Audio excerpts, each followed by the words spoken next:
Guys good morning नमस्ते शुभ बिहानी शुभ प्रभात सबैलाई 2083 नयाँ साल वैशाखको शुभकामना छ हैन। म चाहिँ आज नयाँ सालको दिन टक्क लाएर खेतमा आएको छु।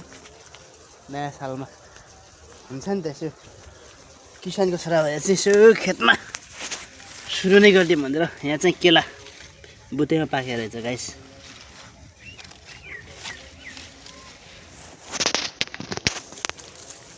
के छ त गाइस, सबैजना सन्चै आराम हुनुहुन्छ होला नि हैन।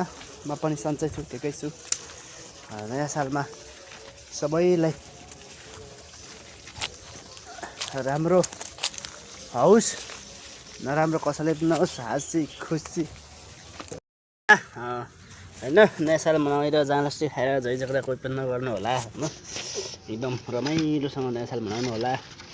म त अब के गर्ने, परदेशी जिन्दगी काम गरेरै नयाँ साल मनाउनु पर्छ। टमाटर फलेको रहेछ लुचुक्कै, यसलाई अब झाला हालिदिनु पर्यो।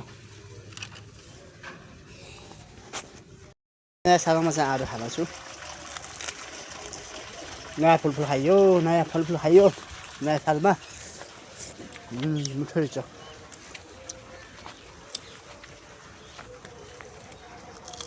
गाइस भिडियोलाई लाइक कमेन्ट सेयर पनि गर्नुहोस् है।